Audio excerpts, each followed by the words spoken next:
On August 29, 2021, 33-year-old Mercedes Moore, a rising star on OnlyFans with over 2.6 million followers, was found murdered inside her Houston, Texas home. Just hours earlier, her father had gone to her home to check on her after they hadn't been able to contact her for days. But as he walked into her house, he was met with a devastating nightmare. There, at the base of the staircase, was his daughter, brutally stabbed, blood staining the walls around her, and on the walls were haunting messages written in her lipstick, hinting at the person who was responsible for Mercedes' death. But the horrors did not end there. As he investigated the house to find out why it happened to her daughter, he uncovered a shocking discovery. Upstairs, he found a dying man, one of her obsessed fans, barely clinging to life, gurgling through a self-inflicted stab wound, a gruesome end to a deadly obsession. It wasn't long until the police got involved, and it was what they discovered next that would reveal the shocking truth of what had truly happened. This is the life and death of Janae Mercedes Gagne.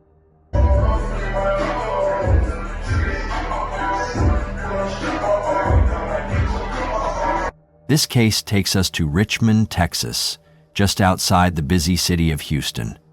Known for its rich history and cultural diversity, Houston is one of the largest cities in the U.S. and home to a wide mix of communities. But behind its wondrous background is a terrifying crime rate. And that statistic would reflect on the tragedy that befell Janae Gagne. Janae Gagne, better known online as Miss Mercedes Moore, was born to Mark Gagne and Janetta Grover on November 26, 1987. She was their firstborn daughter, cherished as both a reliable big sister and the kind of child who held a special bond with each parent, her father's pride and her mother's closest companion.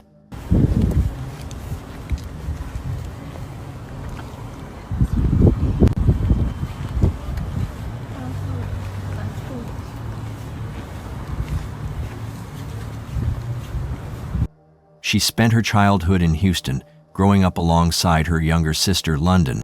From a very young age, Mercedes stood out for her intelligence, strong sense of femininity, and a clear head for business.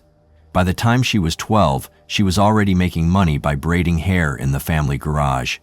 She had a clear passion for fashion and for earning her own income. But life would soon take a challenging turn for her family. Her parents separated when she was still very young, forcing Mercedes and her sister into a demanding routine of traveling between states. One parent stayed in Texas while the other moved to California, and the girls had to move back and forth to stay connected to both. This split brought emotional strain, and Mercedes began acting out toward both parents. That rebellious streak carried into her teenage years. During high school, she frequently clashed with other girls, though such behavior wasn't unusual among teens approaching graduation. After finishing high school, Mercedes enrolled in college with plans to become a dental assistant, but she soon dropped out and decided to live with her boyfriend, who had recently moved to Las Vegas. Once in Las Vegas, she began working as a dancer at a strip club. It was there she took on the name Mercedes Moore, with Mercedes reflecting her taste for luxury and Moore symbolizing her ongoing pursuit of it. Her sudden shift in lifestyle left her parents deeply concerned, sparking a number of difficult conversations. But over time, those conversations changed to a lighter note as Mercedes' career took off. Mercedes was earning as much as $5,000 every weekend, and it became clear she had a real talent for her work. Eventually, her parents came to terms with her decision and supported her path. Even though Mercedes found success as a dancer, she never saw that as her final destination. She began using the connections and attention she was gaining to aim for something bigger. Before long, her online presence, especially on Instagram, began to grow rapidly. Her followers watched as she started appearing alongside major celebrities like Drake, Travis Scott, and Offset. This surge in online visibility helped her break further into the public eye, leading her to walk away from dancing at the club entirely. She shifted her focus to modeling and attending high-profile events, She also joined OnlyFans, a subscription-based platform where users can share various types of content with paying subscribers, including adult material, depending on the creator's content type.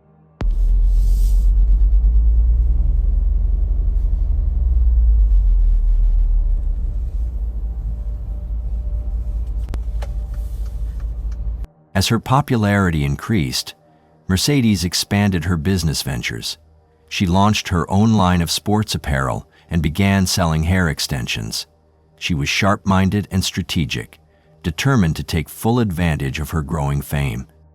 At the peak of her online career, her social media following reached around 2 million, a major milestone at the time.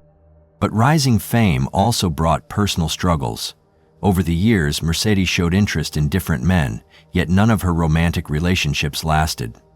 Many partners pressured her to give up modeling and quit OnlyFans, which had become a primary source of her income. One relationship after another ended for this reason, until eventually she met someone who seemed willing to accept her and her lifestyle, though the identity of this man remains unknown. At that point, Mercedes had already moved in with her new partner and had even started discussing the future, talks of marriage and starting a family, which surprised her parents since she had never expressed those kinds of plans before. But just as her personal life seemed to be heading in a new direction, unrelated troubles began to surface. Mercedes started dealing with serious safety concerns, a consequence of the attention her line of work brought. Years earlier, someone had leaked her home address online, a form of harassment known as doxing. That incident happened 4 years prior, and it deeply affected her sense of security. Doxing, especially by people who refuse to respect personal boundaries, can be extremely dangerous. After that, Mercedes no longer felt safe in her own home. While she could handle online insults or hateful comments, the idea of being physically stalked terrified her. She became extremely cautious, limiting what she shared on social media. Eventually, she moved into a gated community called Cortland Apartments, located in Richmond, Texas. Cortland Apartments sits in the southwestern area of Richmond city center. It offers controlled access and some basic amenities, including a few nearby fast food options. However, given the level of exposure Mercedes faced, the security at Cortland wasn't enough to fully protect her. Though she tried to be more mindful about what she shared online, a few small details still slipped through. One example included unintentionally revealing a clear view of her front door in this photo she posted. In communities with restricted access, residents often rely on extra layers of protection, like alarm systems, surveillance cameras, and sometimes choose apartment living over standalone homes for added safety. Unfortunately, even with these precautions in place, nothing could prevent the nightmare that was about to unfold for Mercedes Moore. On August 29, 2021, everything changed. That day, Mark Gagnonier had just come back from a fishing trip when he got a troubling call from his other daughter, London. She told him she hadn't been able to reach Mercedes in several days. This immediately raised red flags because Mercedes had always maintained a close bond with her family, especially with her father. What made the situation even more concerning was that Mercedes hadn't posted anything on social media for 3 days straight. For someone like her, who consistently shared content with her followers, this kind of silence was completely out of character. By then, she had either reached or was on the verge of reaching celebrity status, and frequent posting was a key part of staying connected with her audience. Adding to the worry, Mark realized the last time they spoke was 10 days earlier during a phone call. During that conversation, Mercedes had asked if he could come stay with her for a while since her boyfriend was out of town. Given her recent fears and security concerns, her request made perfect sense. She didn't feel safe being alone. Right then and there, Mark knew that something terrible had happened. With that, he decided to go straight to Mercedes' place at the Cortland Apartments to check on her himself. And when he arrived, he spotted her BMW parked outside, which told him she hadn't gone anywhere. After knocking several times with no response, he made the difficult decision to force the door open. What he found inside confirmed his worst nightmare. Mercedes was lying still at the bottom of the staircase. her clothes torn. At first, Mark thought she might have fallen or been in some kind of accident, but as he stepped further into the apartment, the reality quickly became much darker. We keep her private. Nobody, not even her real friends, really knew her name. I've moved my daughter 3 times just because of my insecurities and the freeze, of course, but she doesn't have friends by her house. I know my daughter, and when I got to my daughter's house and it was locked up and she's not answering my phone, which is not like her, I knew something was up, so I didn't hesitate to kick the door down. And what I saw, I wouldn't want any parent to go through. The inside of the apartment was a mess. Blood was visible throughout the space. Even more disturbing were the eerie messages written on the walls using lipstick. Scrawling across the walls were unsettling phrases that said, "I should have stayed in Florida. I wish I never loved her," and "I was used," which showed a disturbing mix of obsession and emotional instability. The upcoming footage reveals exactly what he wrote that day.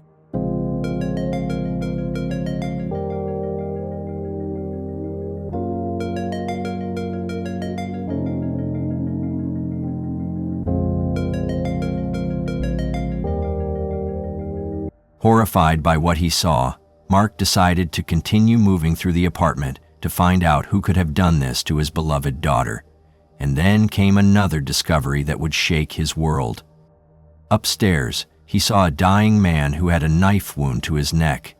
He was still alive, twitching and making gurgling sounds, clearly in the final moments of life after harming himself. Mark stood in disbelief as the man died before his eyes, unable to fully grasp the horror that had taken place inside his daughter's home. Shortly after Mark's horrifying discovery, he called 911 and the police arrived within minutes. Crime scene investigators and homicide detectives swarmed the apartment, quickly recognizing the scene as a possible murder-suicide. The home was immediately cordoned off and neighbors were questioned for any signs of suspicious activity. As officers moved through the crime scene, they began piecing together a timeline that would eventually reveal the disturbing truth. It wasn't long before they identified the man lying upstairs with a knife wound to his neck.